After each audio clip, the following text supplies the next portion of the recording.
Here we go again. Good evening. Welcome to another Scottish Football Social Club and Premier Sports. What a weekend we have just seen in Scottish football. Some massive games, some huge results, some late drama as well, especially on Saturday. We've got so many storylines to get through tonight, and indeed some news coming out the Granite City as well. We told you a couple of weeks ago they were close, Aberdeen, to appointing a sporting director. That's now done. And later on, Derek Rae is going to join us and tell us all about the new man in the role. We've also got Johan Mjällby on the way too. I'm sure he'll talk plenty about Celtic and the recent form and performances. We'll also gauge a wee bit later, Michael, his excitement levels. Is he getting carried away about the Jambos' life in the capital? The Gorgie, the great Gorgie uprising. He was calling it just before we went live tonight. Not my words, not my words. Alan and Michael are here as always. Anyway, we are live on X and YouTube. Any questions are welcome. But Al, look, just before he gets into anything, Michael, you were with him at the weekend, weren't you? What was he like? Was he smug? I've never seen him so happy. It's like he's been waiting for this his whole life. Yeah, it was just like a weight had been lifted off his shoulders. We sat before the Aberdeen game and watched the first half on the big screen. There was a good atmosphere in there, and it was just a really good game of football to watch. I must admit, it was a real good ending to the week for everybody. I think it was a bigger weight taken off of your shoulder, Hutz, than mine. No, I just enjoyed another top quality game of Scottish football, if I'm totally honest. I tell you, you certainly feel the pressure. Charlie Mulgrew was absolutely flapping. Charlie, I've seen him. A box of tissues. Honestly, he was talking about, in my lifetime, I was born in 1986. I've never seen any other team be the top. And I was like, Charlie, just calm down, mate. It's all right. Don't worry about that. Listen, it's still 29 games to go, as Brendan's told you. Okay, long way to go. Anyway, we'll get on to that. Just a quick reminder, the Scottish Football Social Club is brought to you in association with SBK and Premier Sports. SBK, a betting app that cuts out the nonsense. Just straight up sports betting for folk who actually care about the game. Proper odds, no gimmicks. With all those guests to come, I think we better crack on, Michael. Should we start then with Dundee United, St Mirren, one of the Saturday games? The Saints got a big week ahead, don't they? They've got the Jambos and then the Premier Sports Cup semi-final. Went ahead in this match, Michael, and you thought maybe this is going to get them back on track. But Dundee United again, playing some good football as the game moved on, just as they did at Ibrox last time out, Michael. I think that the slight concern, obviously, for Jim Goodwin will be that they've been a little bit slow starting the last few games. I mean, Kucherenko, that's a horror. We've seen it all before with them. Yeah, exactly. But then, right, where are you with that? Self-destruct. I can't believe that Steve Robson said that 3/4 of the ball was on the line. I'm not seeing that at all. Look, I think maybe a quarter. It's a hell of a decision as well by the assistant referee to categorically say it was outside. I'm just not sure about that, Alan. Well, I'm not sure. For me, it looks like it was outside the box, personally. See, I would have said, Matt, when I watch it, I think there is a bit of the ball on the line. That's a shocker, by the way, that challenge there. Absolutely shocking. No, it's not. Right, Michael, I've heard some rumours that you said that it wasn't a red card. That's what I'm hearing. Well, so you think that's not high and reckless? It's on the ground, Hutz. It hits him up the shin. How's it reckless, though? He's not dived into it. He's not jumping into the tackle. So what's he done then? He's tried to block the shot. The ball's 2 yards away. Well, there you go. So there's the point, right?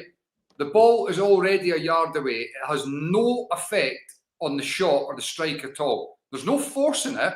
He's just got an outstretched leg. There's no force. He's not jumped into it. He's not sliding into it. He's caught him high up though, Michael. And by the way, he's doubling down, Darrell. I think he's doubling down. By the way, when his foot is finally on the ground, so there's a little bit of contact. I'm not sure that his actual studs are on him. I think it might actually just be resting at the side of his leg. There's nothing. Did you see? There's another angle that you see when you're watching the highlights. It looks quite bad. But for me, this is a classic case of re-refereeing the game, try to find incidents. If you saw, and I'm not one, and I don't generally get to watch much football down south, but it just so happened I saw the Man United Brighton game. And there was 2 instances in that game where it looked like there was going to be a penalty when Ahmad was tackled off the Brighton defender. They said there was a flick on the ball, and I'm not sure. I didn't see too many replays. And then the third goal that Man United scored, Luke Shaw pulls the Brighton player back in the build-up to the goal, but they let the goal stand. They continue the game. It looks to me like VAR has got a far higher threshold of getting involved down south, which I think is far better. Nobody claimed for that during the game, and had that not been given, I don't think there'd be too many folk. There'd be the odd one. I guarantee you guys right here wouldn't be talking about it the way you are now. I didn't originally see it when I was first watching it, but when you see it from the different angles, I think it is high. But if you were to see it again there, it looks up his shin. It looks a sore one to me. That's what I think. I thought them going back and looking at it was the right decision. I mean, it is what it is. But there's Dave Fulton sees some sense. But it's not out of control because I just feel that game turned on the decisions. I think it is, aye.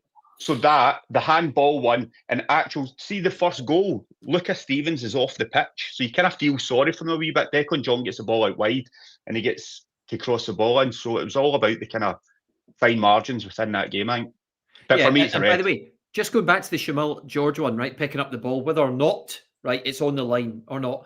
Because you have VAR, Michael, I'm just not sure why the assistant referee, doesn't allow the game to continue.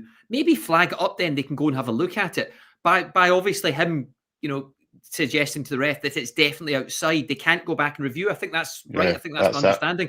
As a result of that, I just don't understand why you make that call when you've got your back up with VAR there. So anyway, I'm not sure. To me, there's one angle I saw as well. It looks like a bit of the ball's on the line, and it turns the game. The call definitely turns the game. So plenty of VAR talking points there. Anyway, 3 good points for Dundee United in the end. On to Falkirk, Dundee then. I'll let you start this one, Alan. Dundee, off the back of the win against Celtic, Clark Robertson getting another goal. Seemed to play well in the early parts of the match. There's another big VAR decision in this game we'll get to as well, Alan. But, in the end, the game totally flipped in its head. And I suppose you have to give a lot of credit again to Falkirk. Yeah, but I think you even look at Falkirk's performance against Motherwell, it was the same kind of thing. They kind of built themselves into the game, kind of slow first half, second half, really put their foot down. And I mean, that's back-to-back wins now, 2-1 wins. And I just feel they just get stronger as the game goes on. And you see the goals that they create. We know how they want to play. I thought that was a penalty. Yeah, I thought there was enough to give a penalty. I think it's a match-turning moment again, Al, isn't it? I think it's potentially 2-0. Yeah, I think it's just before half-time. It goes 2-0 and then it's totally different. But I think, look, there's a little bit of contact. I don't think it's probably enough for him to roll around. But if that was given, I don't think it's going to be overturned. But the foul was given against him, by the way. I know, which is it's mental. It's a strange one. I love how you say there's a little bit of contact, not enough to roll around. Yet you're talking about the Gogic one as if it's like, that was a bad tackle, totally Michael. Different challenge, Michael. Savage his leg. By the way, that's some finish, to be fair. No, Wilson takes a full swing at him. If he takes a full swing, he kicks him. Right. So there's contact. It goes down like it was an absolute. It was poleaxed. Right. I'm just saying the contact's there for me. It's a penalty. The Gogic one for me also. I think there was enough. This is brilliant. What about this from Connor Allen, by the way? What about this for a winner? The run, but not even that, just the skill, cut inside. And again, I've seen that finish somewhere before. I think I had a goal like that. I was going to pull you up on this big defender running up the back. I just got there first. But I know that was a brilliant way to win that game, get the 3 points. And they're on a roll right now. I just feel that as the games go on within the 90 minutes, they get stronger. But if they can start a wee bit quicker, that's obviously going to help. But look, they're in a good position. How VAR can look at that incident and say, confirming on-field decision, I mean, absolutely. And to say, by the way, I think it was Ethan Hamilton, wasn't it? And to say that his challenge was reckless. It's mental. He just gets there and gets the ball. He's not challenging anybody. Exactly. There wasn't a challenge from him. He just got the ball. The boy boots him, Wilson. And Wilson's on a yellow card at that point. Correct. It's a definite penalty. I would have some sympathy and I would be open to saying, do you know what? He's no idea the guy's there. He's just turning to kick it. You might not have to yellow card him and send him off. Yeah. It's 100% a penalty. So what you mean is a little bit of common sense then? Just give the penalty for the foul. Right, okay. He didn't know he was there. Having said all that, Falkirk were very good in the second half. They were. Very good. And they hit the woodwork a couple of times, as we saw. Yeah, brilliant winner from them as well. Back-to-back wins. I think it's the first home top-flight win since 2010, I think I read somewhere. And all those chances in the second half, you could say in the end that they deserved it, despite what we saw with the potential penalty and everything else. Dundee will need to go again. Onwards, Livy, Motherwell. The Steelmen, another team, I've said it the same as St Mirren, but a huge week ahead, Michael. I think it was a really important result for them. Obviously, Livy started well, did end well, but for Motherwell, really important result, would you say, going into a midweek game and then a cup semi-final ahead? I don't think there's any doubt that it's a big game, because I tell you, there's quite a few people were just starting to get the knife sharpened for Jens Bertrand Lascu in terms of, great football, but you're not winning games. So I think, just for the psychology of the team, the confidence that comes from it, it was a must win, really. And what about this? Aye. What about this? It's beyond belief. Slattery comes back into the side, Just's back in the side. These are big players. And that is quite possibly the most mental handball. It's like a rush of blood, isn't it? Like, he's just panicked. McCullough Tate's just absolutely panicked and just thought he was a goalkeeper for a second. The offside goal, obviously, that is disallowed in injury time just before they get the second. This one here.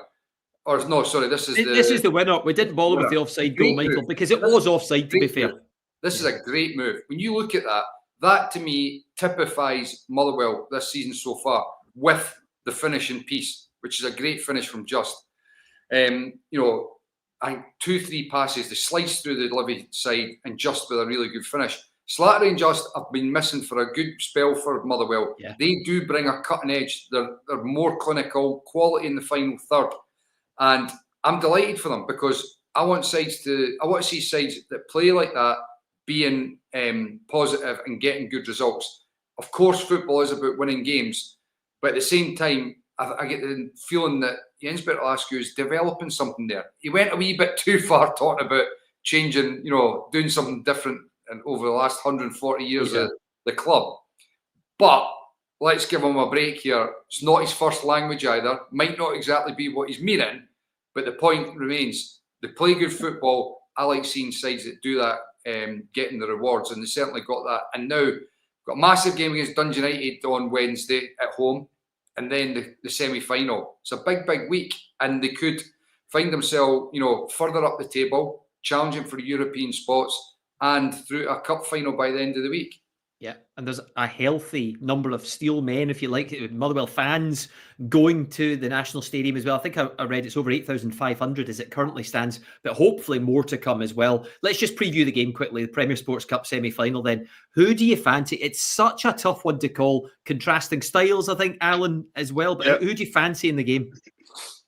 Right now, at this moment in time, I'd probably say Motherwell. I think on the big pitch, the way they like to play football, if they've got that cutting edge, like Mikey's saying, with the likes of Slattery, Eli Just back, I think they could be the difference makers. But I think from St Mirren's point of view, we know what we're getting. They're well organised. They like to get the ball forward quickly with quality. But I mean, I was looking earlier, they've only scored like 6 goals. I think that's a bit of a problem. Do you know what I mean?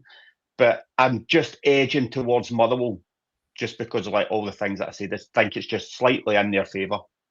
Michael? I'd absolutely, I would concur with everything that Hutz has just said there. Absolutely.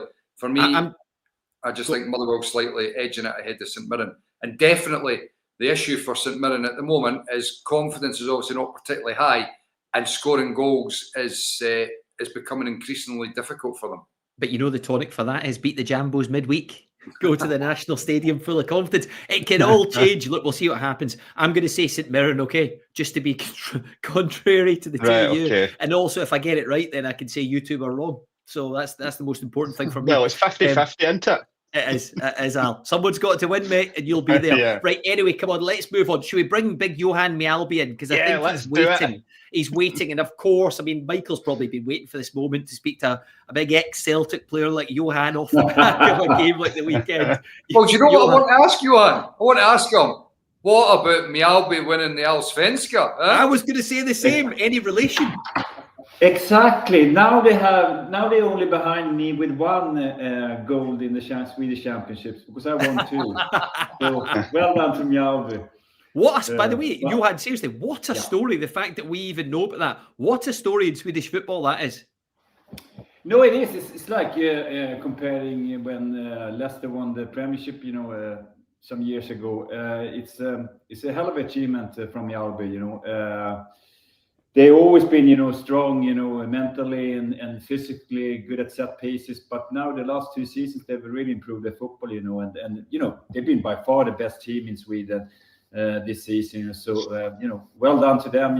Even if some of the, big hitters in Sweden have, not played well enough, like Malmö, for example, Djurgården, AIK, big clubs, but they haven't really performed, But you can only beat what comes, up on you. So well done, Mjällby.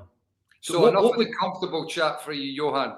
Hold on, wait a second. I know, I've seen enough of your big grin now, Michael. he's never been happier, Johan. What would be a bigger story then, right? Mjällby winning the Swedish League or Hearts winning the Scottish League? That was coming. I knew that was coming. Yeah, I would say actually Hearts because we all know how tough it is for any other club than the Old Firm to win the championship and to win the trophy and stand there. So I would say Hearts, but they're good for the money. They've been mighty impressive. I think it's a much better chance that Hearts can go the distance than Aberdeen last season, because what I see in Hearts is they have a great balance. They got good depth in the squad. And the main reason why I think they are much stronger than Aberdeen, if we go 12 months back, is that Hearts have a very, very strong defense. And I think that's going to be the key for them, to not have any too much of dips during the season. It's a great point, by the way. It's a great point, Michael, isn't it? Because, as long as Halkett and Findlay and those type of players stay fit, if they can continue to remain fit throughout the season, what a base they've got to build on with the potential January window to come as well. You've heard Derek McInnes, and I'm sure Tony Bloom's thinking the same. Derek's been on the show talking about maybe they can add in January. Look, let's just heap praise on the Jambos for a minute, Michael. What a position they are in. Incredible. I mean, look, first of all, touching on the defence and then what Johan's saying about the depth of the squad, it's a good point because you've got McCart that's sitting on the bench. You've got Kent, who's obviously out injured at the moment. And then Steinbender, who's having to play right back if he's getting a game at all. There's strength and depth defensively there. But yes, Halkett and Findlay as your first choice centre-halves are as good as, a pairing in the league, certainly at the moment. There's no messing. They are strong. They know how to defend. They sense danger. And they're a positive threat for Hearts in an attacking sense at set pieces, which is clearly a huge thing in the game as a whole. But another good point that Johan brought up there is they've got brilliant balance. Balance is key, and Hearts have got balance. They've got an attacking threat.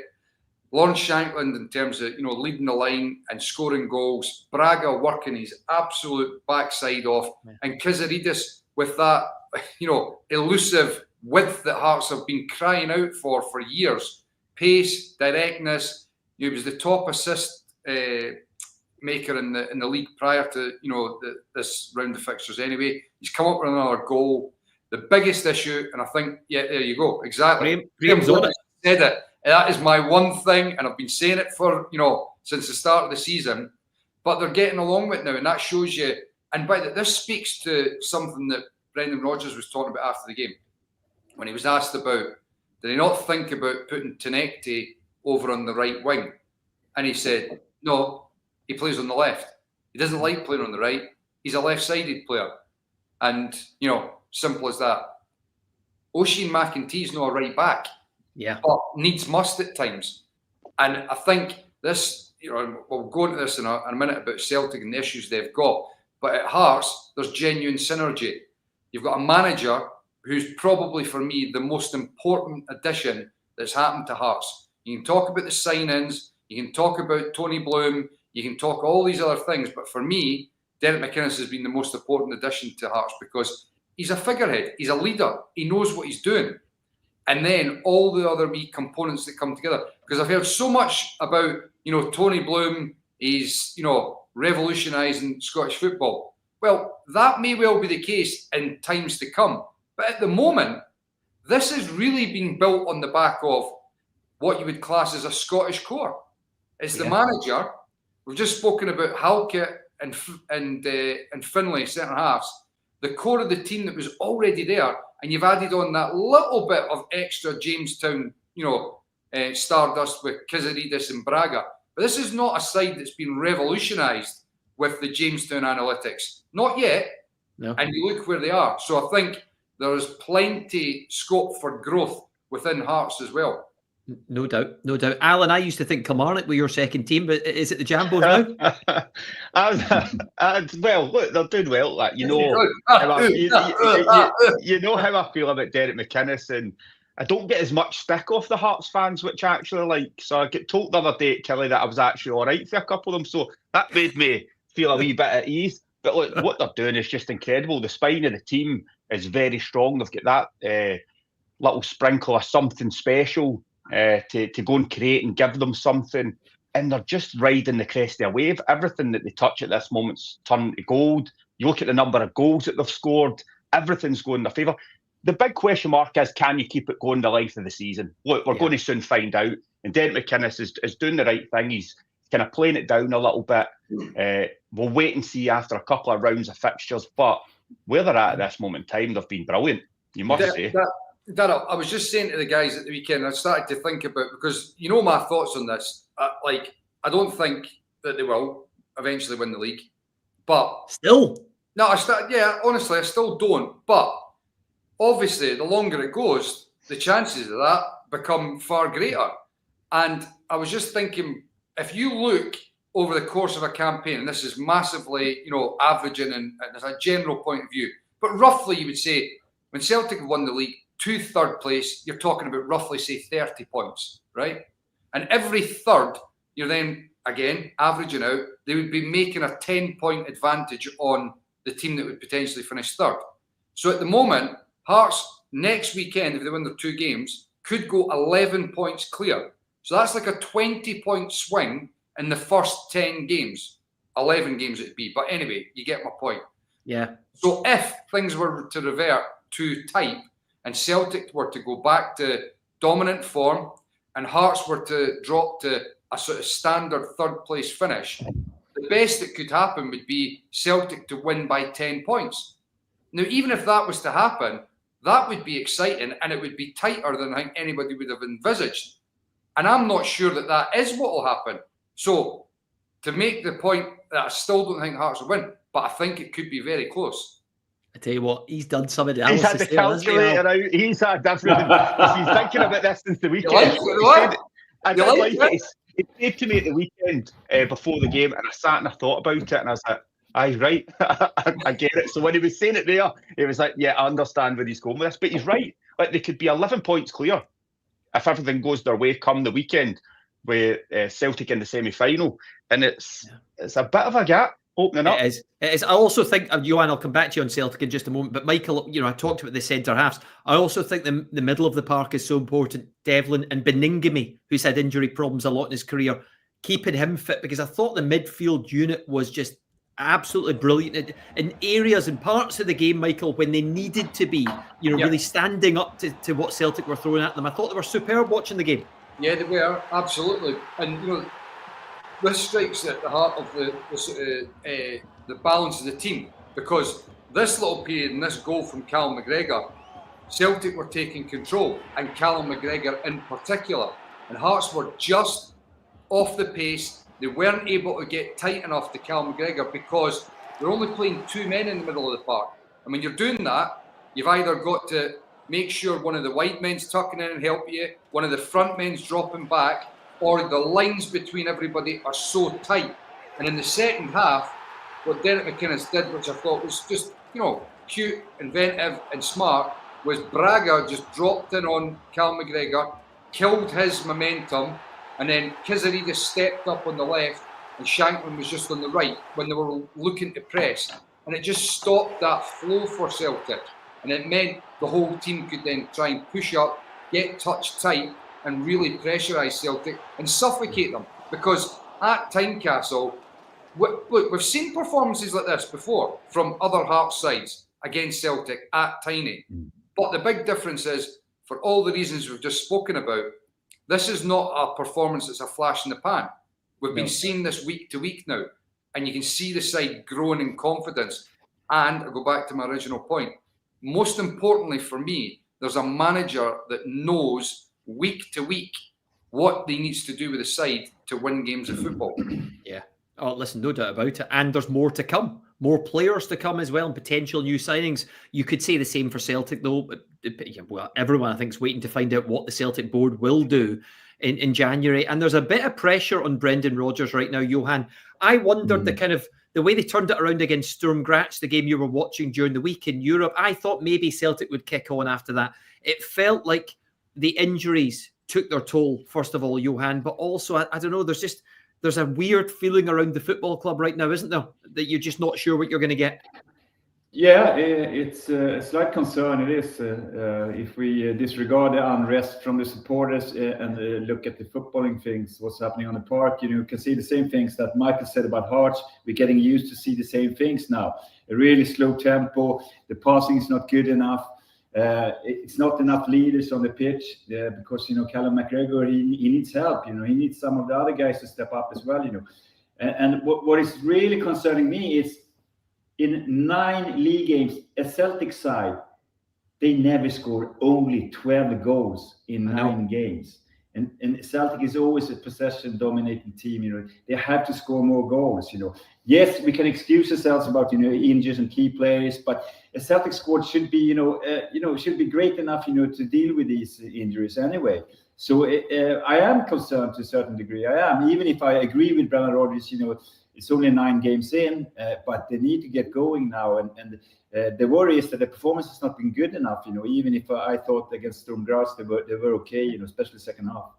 Yeah, Johan, sorry, Darrell. Yeah. Did you think it was a risk when you think we spoke about the injuries and everything that happened on Thursday, but you think Donovan coming in, Dane Murray coming in when you've got the likes of Trusty, Ralston, and this is no slight on them, by the way, they're young players, but I just think the whole situation, going to Tynecastle, everything that was on that game, do you think that was a risk from Brendan Rodgers to leave more experienced players out?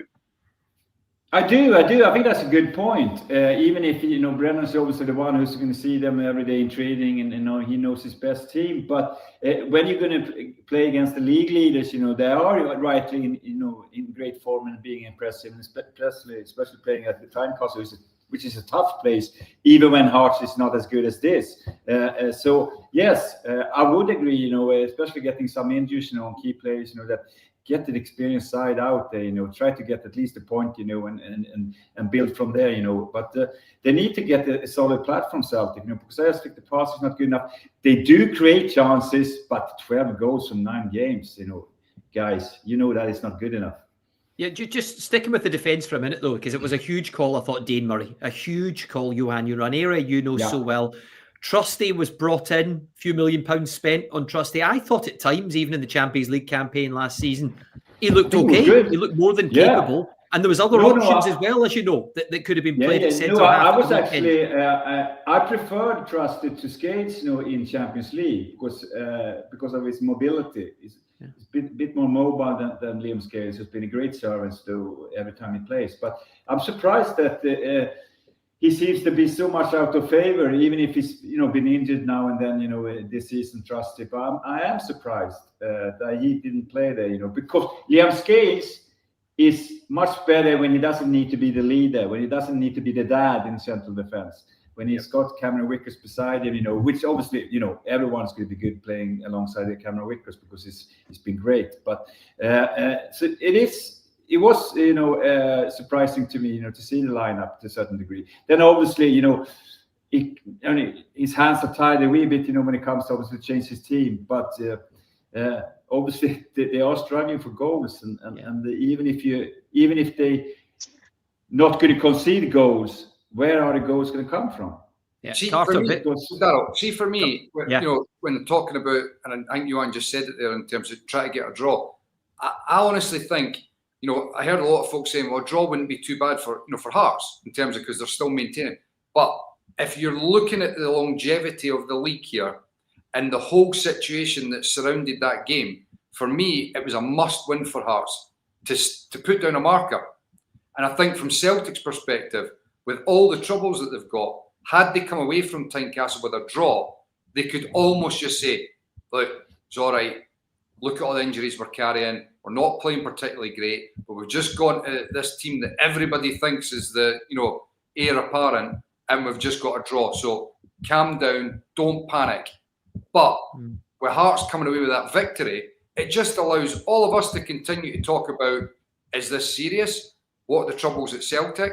And I do think, in hindsight, Brendan Rodgers has made a mistake with his team selection, because I always remember Gordon Strachan talking about, he made his debut for Dundee, and I think he was talking about maybe Aberdeen. Certainly one of the first games he played was against Aberdeen. And I remember him talking about thinking, oh, I'm ready, and he was like, afterwards, he said it took him months to recover, because he came up against these guys that really taught him a lesson. And I think the concern for Dane Murray is that you go into an environment like Tynecastle and a side that's struggling, Celtic at the moment, and he doesn't have the leaders around him. Yeah. And you can see he did panic. I mean, that first goal is pure panic. And that's all it is. I really, really hope that game doesn't affect him. But I've got to say, I don't think it was the right call from the manager to throw him into that game. No. Because clearly it wasn't. Well, yeah, it wasn't. But then when you listen to the press conference afterwards, the concern for Celtic is some of the things there's already mentioned about his reasons why he didn't look to put Tenecti over on the right or Balikwisha on the right and keep the two of them on. If I get a certain sense of, not that he's cutting his nose off to spite his face, but he's making decisions here to almost highlight the deficiencies that are in the squad. He says, Michael, he's left-footed and he wants a balance of right and left. Well, I'll tell you what, he wasn't thinking that when they went away to Atalanta in the Champions League last year, and it was Trusty right centre-half and Scales left centre-half, and they put in a great defensive display. Correct. So now it really feels like he's trying to make a point with a lot of these things, and it's not helping. And therefore, right, you'd have to ask the question then, Johan, because there's Celtic fans, by the way, asking these same questions about the future of Brendan Rodgers, and does he want out? And if so, Johan, do the board eventually, if this continues, have a decision to make? Because he's a top manager, but some of the fans are really unhappy with the decision making right now. And this whole power struggle does not look great, does it? No, it doesn't. I must believe that he wants to turn it around, and obviously, finding the solution to make Celtic play much better. Like you say, we know that he's a top manager. But it's difficult to really, to second guess here, because we don't really know what's going around, up in between the walls up in the hierarchy. And do you fully back him, by the way? Do you fully back the manager?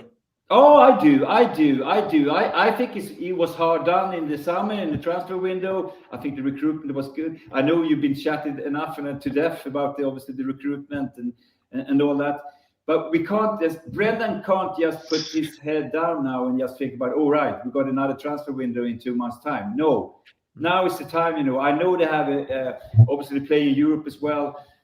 They have to get going. They have to start playing better. They have to perform much better. And he needs to find a solution, how they're going to score goals. It's as simple as.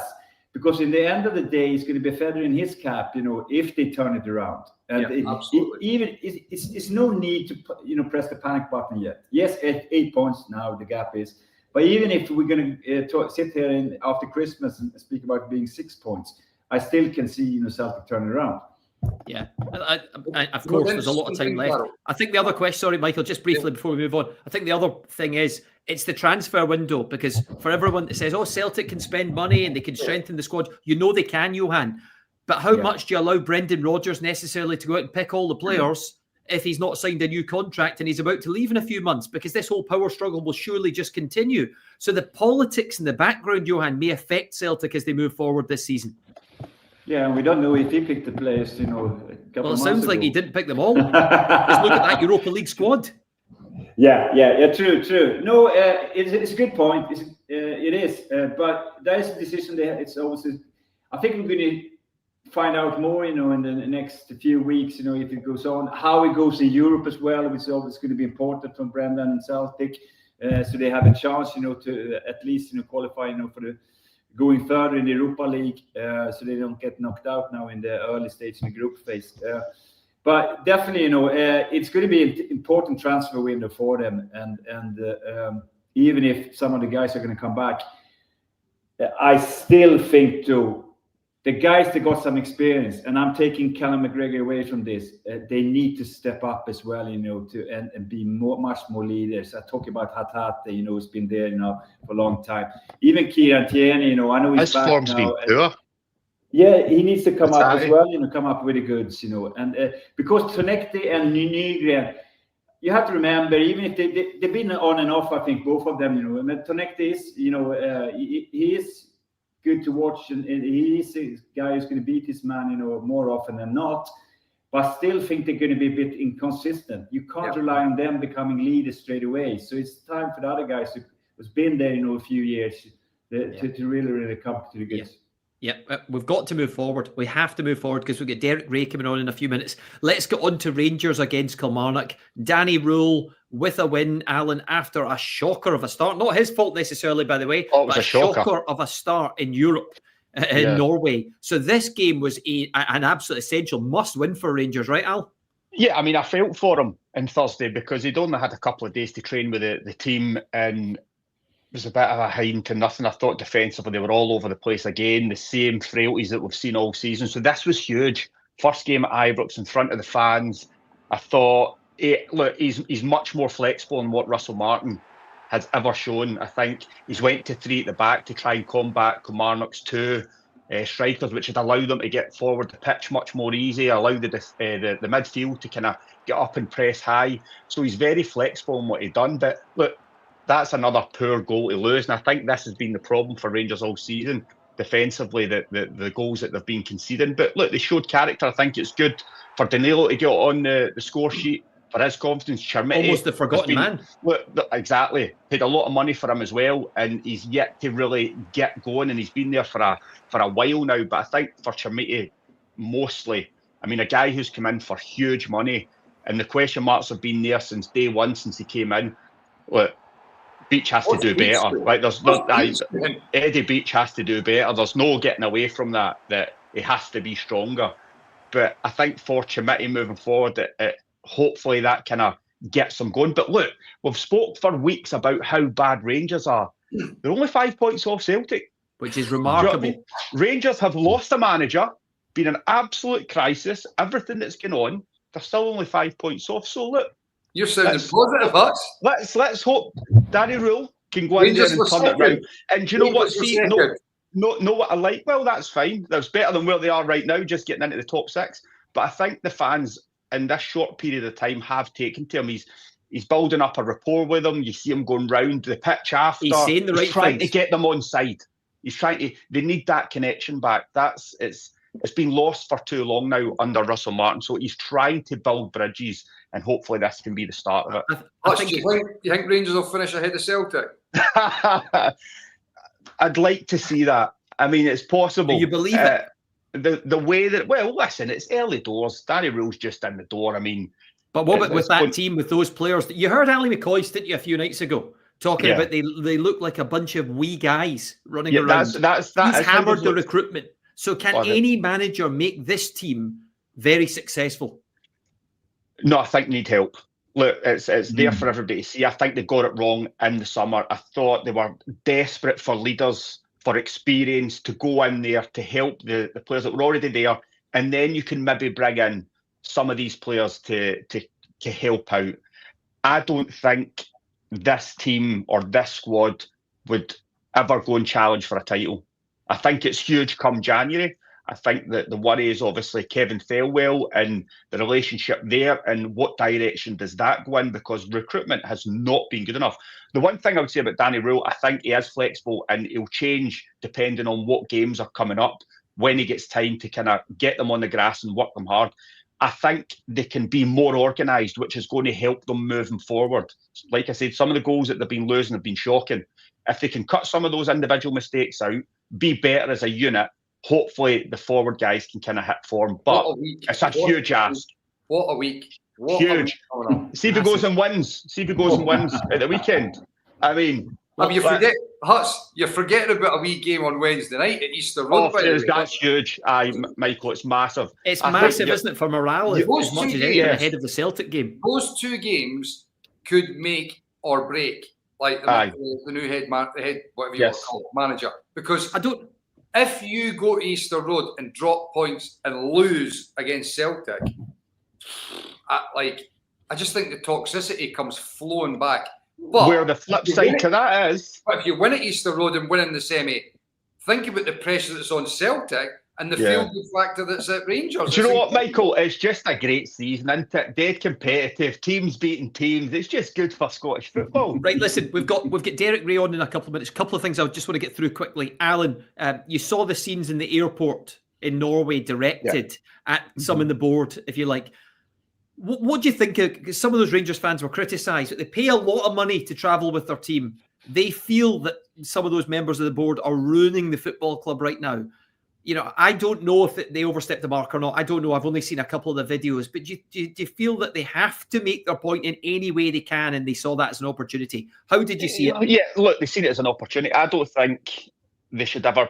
Well, even in my time at the club, we never travelled together. We were always in a different place, whether good, bad or indifferent. So I don't think, with everything that's going on at the club right now, I don't think it's an ideal situation to be in. Of course, they can go and say what they want and vent their frustrations. I think you have to make sure you do it in the right way and doesn't become a physical thing or just shouting at people. I don't think that helps anybody. What they've done, Kevin Thelwell, Patrick Stewart, the decisions that they've made have not been good enough to this point. Russell Martin appointment hasn't worked. The recruitment we've spoke about for weeks hasn't been good enough. We knew what they wanted and what they needed at the start of the season.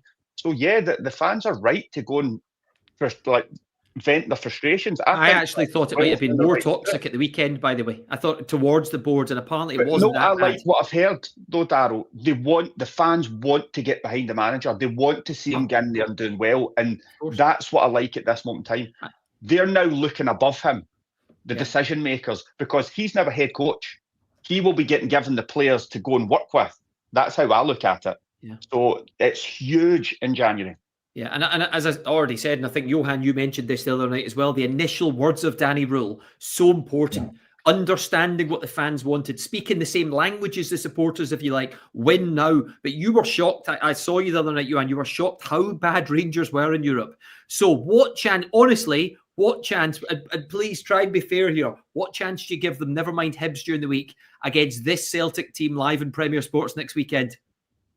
Right now, I think they have a chance, definitely, because the Celtic haven't been that impressive. They seem to be lacking a wee bit of confidence. Yes, obviously Celtic will be favourites, and if they get going, I see it's going to be difficult for Rangers to stop them. But he will improve Rangers, Danny Rohl. He will make them more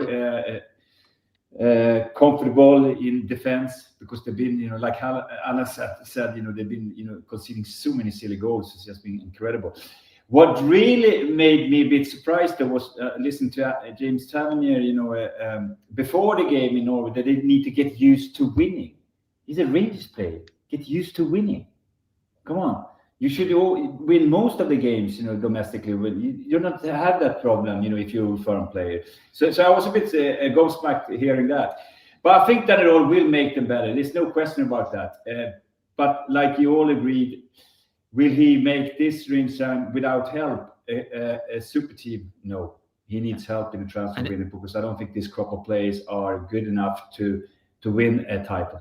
Yeah, and even the way they're defending at times. I mean, even there was the Anderson header at 2-1 against Kilmarnock. You saw Butland needed to make a good save. Tavernier was furious after the game the other night, but look at his defending, by the way, in the first goal in Norway as well. So players have to take responsibility as well, including the captain. Anyway, we could go on and on. Johan, I will let you go. Thank you so much for joining us tonight. I really appreciate it. Hopefully we'll see you soon. Thank you. See you soon. Cheers, Johan. Right, so I think it's one in, by the way. One out, one in, whatever way you want to talk about it right now. Because I believe Derek Rae is waiting, and he's been patiently waiting in the background to speak to us tonight. So let's bring in the legend that is Derek Rae onto the show if we can. Hopefully he's still waiting, by the way, and he's not ditched us. There he is. He's coming in. Is the Wi-Fi in Germany strong enough? That's the only question right now. Derek, can you hear us?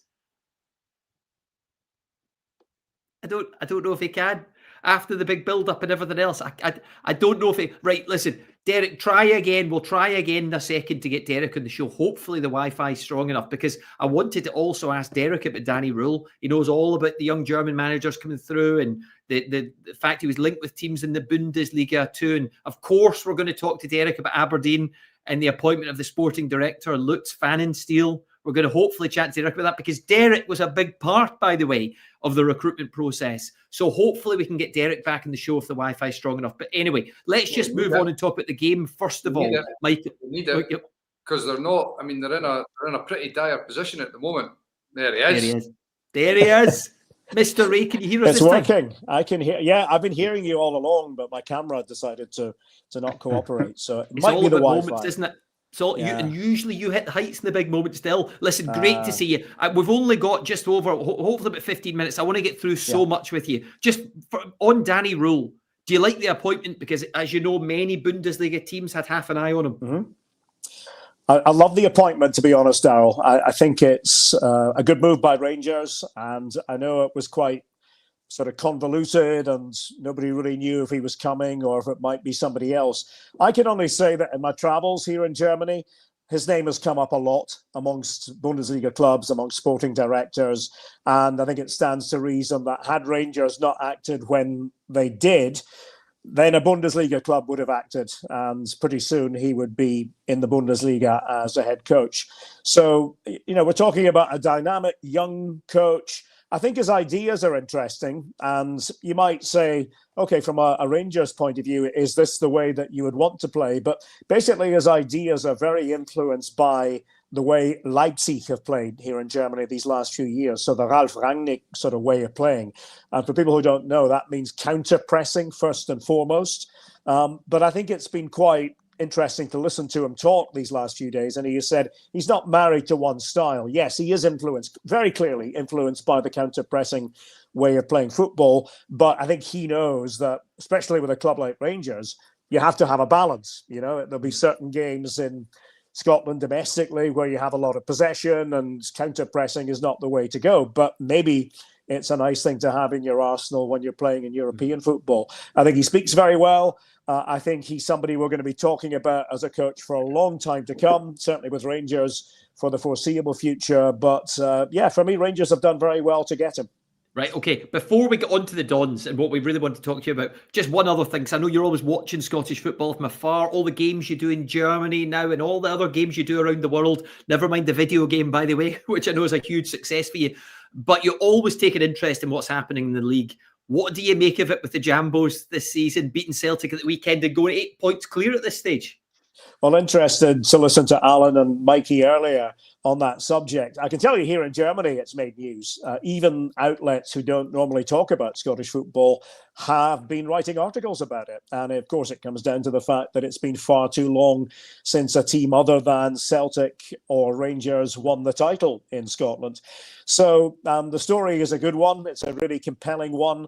And, from what I saw at the weekend, fully deserved their win over Celtic and are doing everything right. I will, of course, say, as an Aberdonian, that remember this time last year, we were talking about Aberdeen sort of under similar circumstances, but the difference was, and I think you guys spoke about it at the time, the difference was Aberdeen were getting the breaks in getting those victories. I think, even the most diehard Dons fan would have said, maybe it was slightly flattering. Hearts are not doing it on the basis of wins flattering them. They are going out there and deserving these victories. So, if I can say as a neutral Scot, long may it continue, because we do need a bit of variety at the upper end of our league. Yeah. I remember we had you on, Derek, and you were giving us your commentary of when Aberdeen won the title. That was quality. To be honest, I set him up for that, though, didn't I? Yeah, you did, Darrell, but I think I jinxed it. I think I jinxed it by doing that at the time, because from memory, after that, everything went pretty much pear-shaped for Aberdeen. It was only fun. It was only fun, Derek. It was. One, Michael. I just wanted to ask Derek a quick question about what is it you think with German football is behind, Nagelsmann and Hurtzeller and obviously Danny Röhl now, all very, very young, but managers that have gone straight into, well, not straight into, but they've become head coaches, managers very early at a high level. You'll have to be brief on this one, mate, to get the rest out of you. Okay, I'll be brief on it, but it's a good question, Mikey. I think it comes down to the education that coaches go through here in Germany. I think there is a definite path for coaches. Somebody like Thomas Tuchel would be a good example as well from many years ago. Maybe a player has an injury early on and then they become a coach, and there's no stigma against somebody not having been a particularly great player. If they're a good coach, they're a good coach. And I think there's a bit of science involved in it as well. And, I think most people would say Germany continues to produce really good coaches at the highest level of football. Oh, they do. They do. Right, look, maybe we can have a look at the Aberdeen Hibs highlights while we're talking, Derek. It was live in Premier Sports at the weekend. Credit to Hibs as well. It could have been more at times in the game. Great finish by Clige here. But just on the Dons, because that's why you're on, okay? And I'm sure we'll talk about Hibs in other weeks. We have already many times in this show. Tonight, big news. The sporting director has been appointed finally, Lutz Pfannenstiel. If you read the headlines, Derek, honestly, you know that they've got a character, if nothing else. I mean, I was on the BBC just before we went live, and, the headlines are, he once stole a penguin, spent 101 days in a Singapore jail, and modelled for Armani, and now he's been appointed at Aberdeen.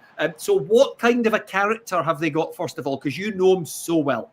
Yeah, I know him very well. I've worked with him for many years on the air, spent a lot of time with him, socially as well.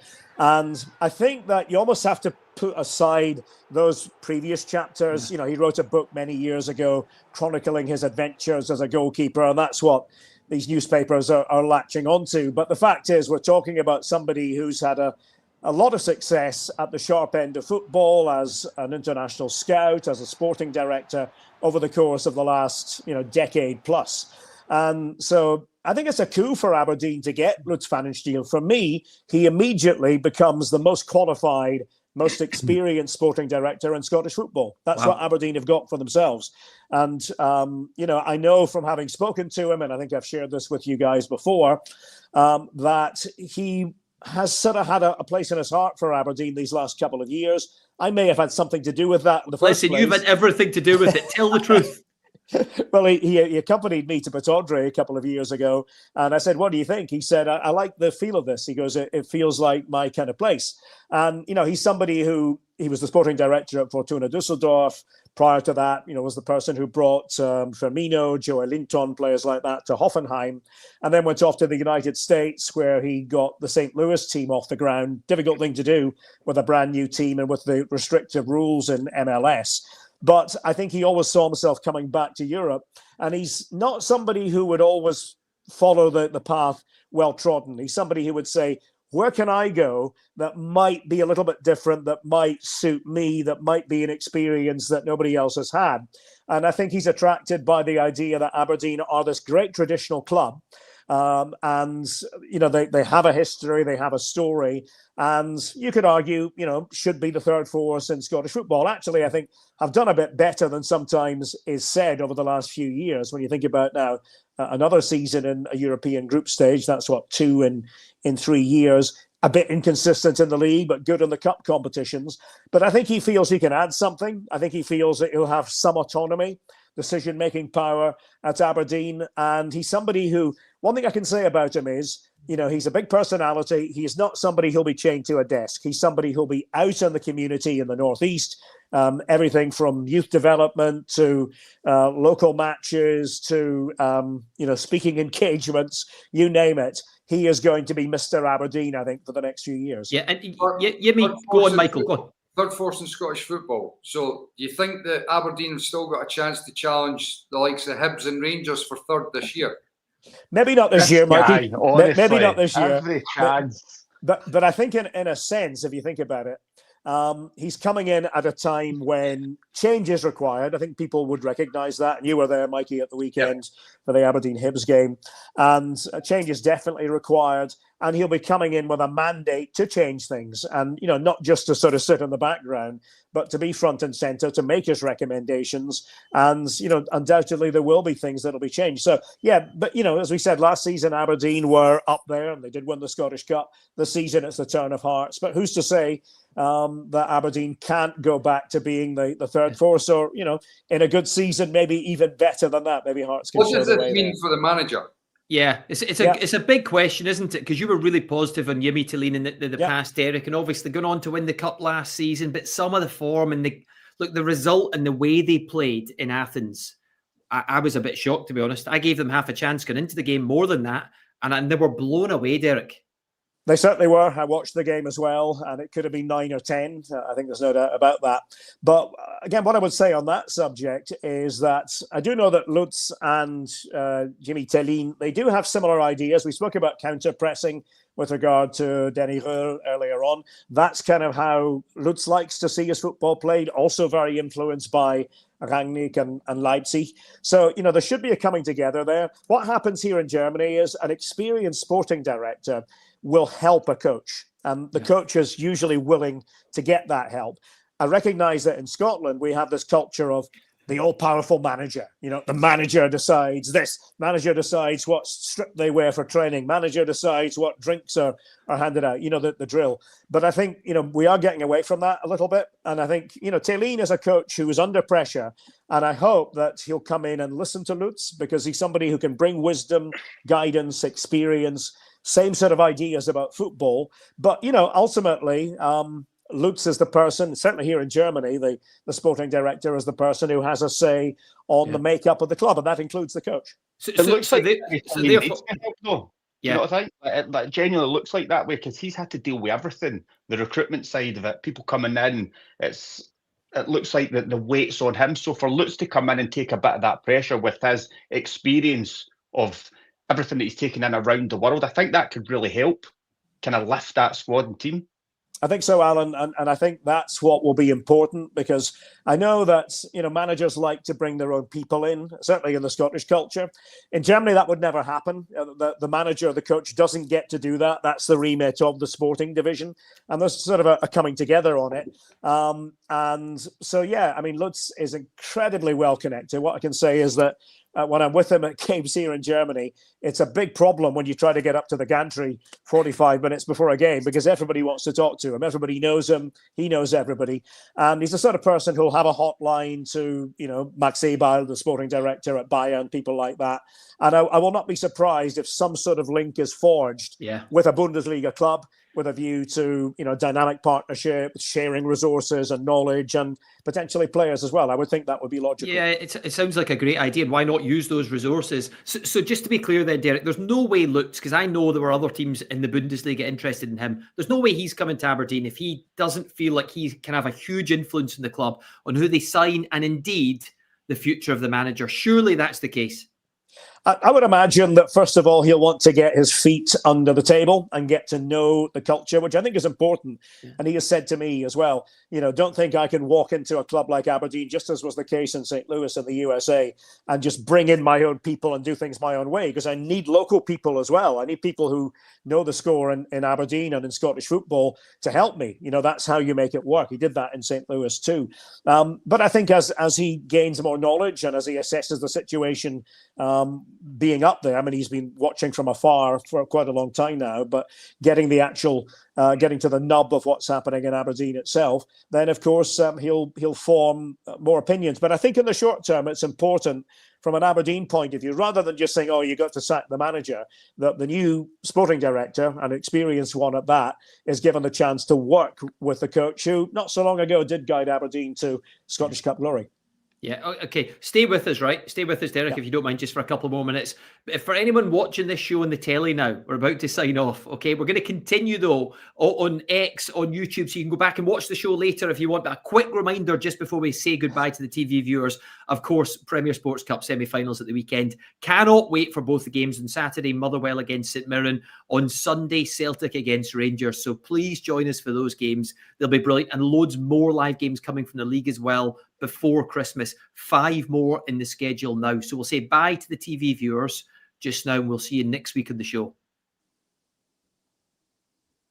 And we'll just continue. Okay? Right, Derek, just for a couple more minutes. I won't keep you long because I know you're busy over in Germany working away. I know it's not easy for you because you've been a big part of this process, and you probably brought Lutz to the football club, and I'm sure you've discussed widely your own thoughts on the team right now. Do you feel it would be right to give Jimmy Tillin a bit more of an opportunity here? I know that some of the fans are right on the cusp at the moment because of the highs of last season, the league campaign, and then it went off the rails. Winning the cup, going again, and then some of the recent defeats. Where do you stand on the manager right now, if you can? Well, obviously, things are not great in terms of the results. And, the Hibs match was very disappointing in so many ways, because I think there was a bit of hope after the Dundee game and then the dramatic victory against St Mirren on a last gasp basis. But then, as you said, the match in Europe and then Hibs, going in the other direction. I just feel that, Aberdeen, and credit to Dave Cormack and the football board for having the vision to do this, because I think there's been a tendency in Scottish football to be quite conservative. We often hear, you got to have a safe pair of hands. You got to have somebody who knows Scottish football first and foremost. Fine. that has its place as well. But they've gone out and got somebody who's not from within Scottish football, but is extremely experienced, and I think can bring something that maybe a director of football without that level of experience wouldn't have been able to bring. I just think that the first, again, just my opinion, but the first order of business should be for Lutz to sit down with Jimmy Tillin and to sort of say, okay, I've been watching these games too. I've got ideas about football too. Have you thought of this, and this? And you can still play in a counter-pressing manner, but you can address some of the problems. For example, one of the things that I felt, and I heard Mikey reference it in commentary yesterday, the fact that you have had a lot of the time 2 older players playing in the centre of midfield in a system that, really calls, I would say, for younger, more athletic players in those positions. Yet we've all seen it. We've seen it go wrong. Yet nothing has been done on a sort of a long-term basis about that. That's just one example. So I think somebody like Lutz, somebody with his experience, can come in and sort of say, listen, I'm here to help you. I'm not here to be your enemy. I think sometimes there's a feeling that, you bring somebody in and the manager is automatically going to be threatened. I don't know what Alan and Mikey think about that. But it shouldn't work out that way. You're all playing for the same club, if you like. And Lutz is very strategic, and he's somebody who, as I say, I've been really enjoyed down the years just listening to him talk about football. But I'm really intrigued to see how this plays out, not just in the long term, but in the next month, 2 months, because I think Darrell mentioned it there. There is certainly a feeling after yesterday that a good chunk of the Aberdeen support have almost come to the end of their tether with the manager, and I like to speak to a lot of folk that are in Aberdeen to get a real sense of it. And previous to that, I think it was more a lot of noise online, but the vast majority were probably still open. Whereas it feels like yesterday, on the back of Europe, it's getting to the end of their tether. Whereas it'd be intriguing to see what happens now with Lutz going in, whether it is a bit of a fresh start and whether the fans are a wee bit more enthusiastic.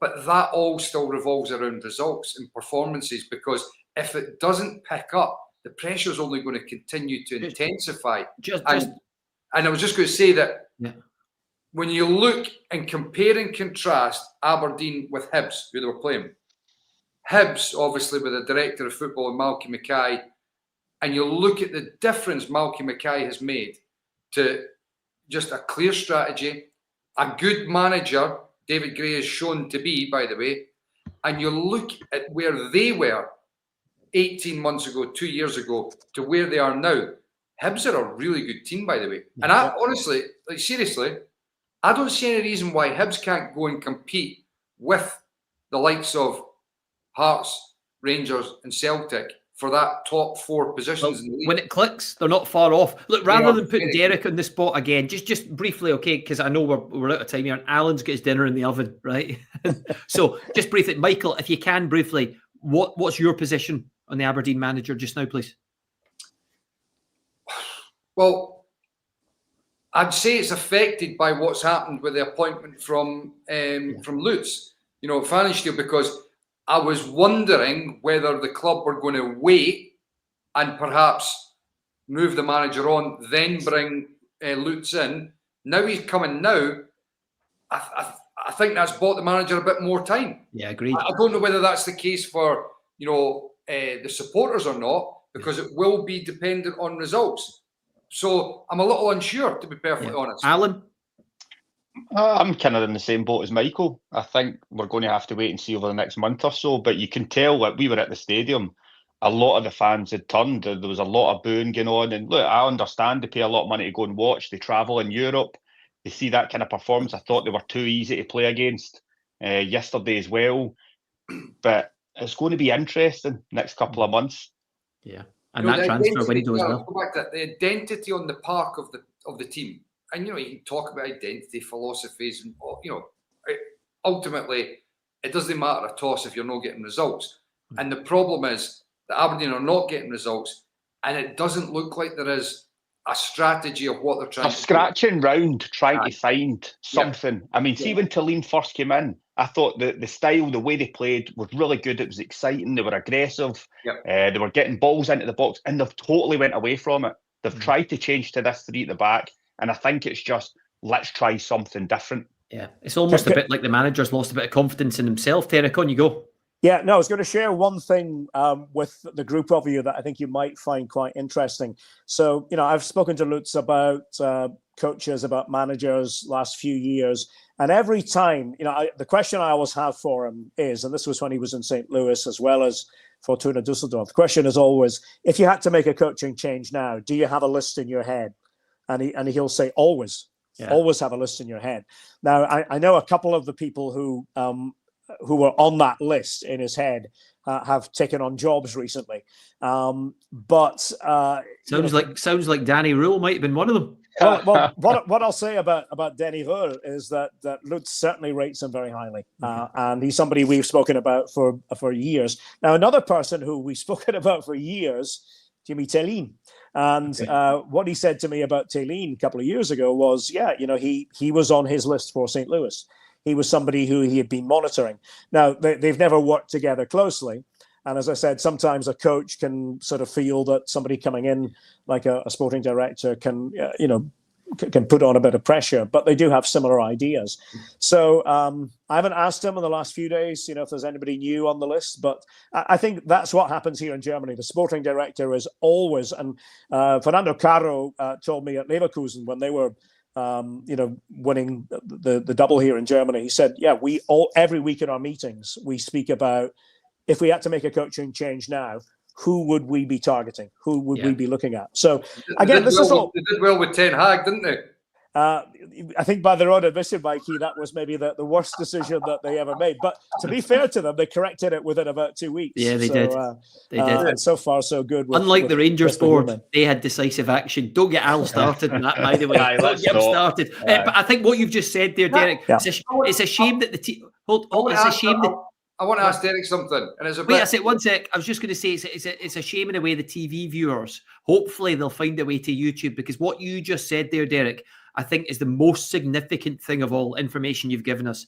Because if Lutz rates Jimmy T so highly, you'd imagine he's going to give him a right chance to work with him and to try to help him improve Aberdeen Football Club moving forward, especially with that window around the corner. Right, go on, Michael, before we go. I was wanting to ask him, these... The comments that came from Mehmet Schul about the documentary and Danny Röhl being a nuisance with an iPad. What was the sort of thoughts from the sort of wider public in Germany on that and the documentary as a whole? Well, the documentary certainly made news. It always does when you have Bayern influences at play. But I think here in Germany it's a little bit different. I think, as I said earlier on, I think there's respect for somebody who's studious about the job of football coach. And we are seeing Julian Nagelsmann would belong to that same kind of sort of school of coaching. And, somebody who, again, didn't have a great playing career, but worked his way up at Hoffenheim. By the way, at the same time as Lutz was there. And in fact, if you look at his CV, he has as references Julian Nagelsmann and Jürgen Klinsmann, no less. So that's just kind of an aside.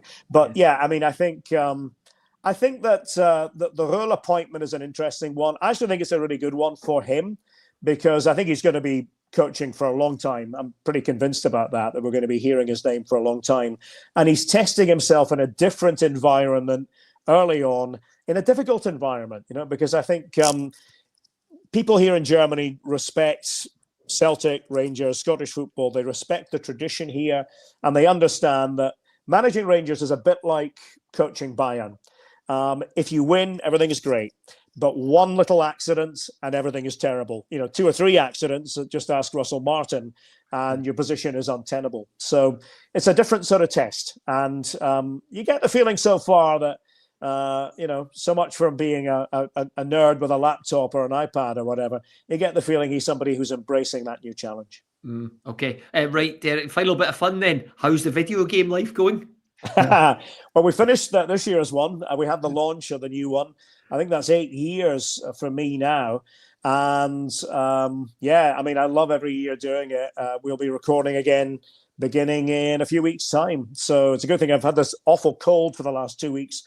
So it's a good thing I have it now, because I wouldn't be allowed to record with my voice the way it is at the moment, in all likelihood.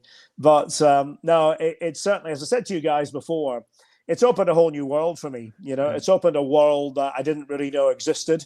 And I had this great experience in London recently, where they had the big launch of the game, and all these streamers, people who basically play the game almost for a living, I sort of had to do the rounds of all of them and surprise them by just jumping onto their set and commentating on the games they were playing.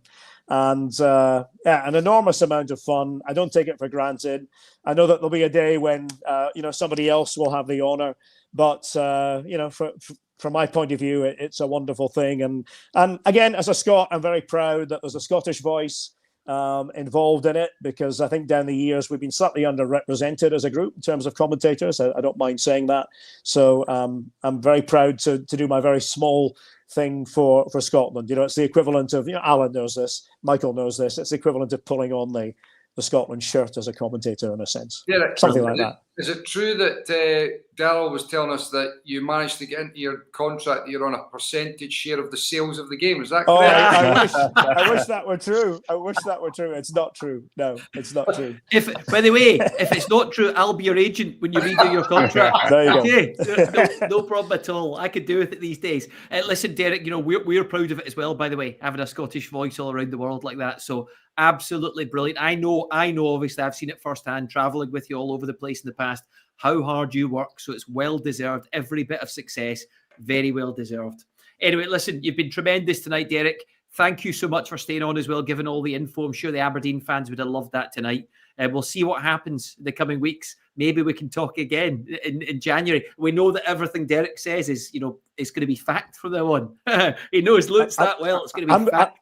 I'm going to, once he gets settled in, I will try to get Lutz to, if you would like to have him on, I'll try to have him come and join you for 20 minutes or so. We would absolutely love it. Yeah. Michael will bore him to death. So you can get him on. He'll ask him all sorts of questions about German documentaries. He would love that. Superb. We'll listen to these two. Leathers. No, I'm sorry. Yeah, he doesn't miss that, Michael. Right, Derek, thank you. Alan, Michael, brilliant stuff. We are back next week again after those Premier Sports Cup semi-finals, back in the Social Club on Monday night to review it all. Thank you very much for watching. We'll see you soon.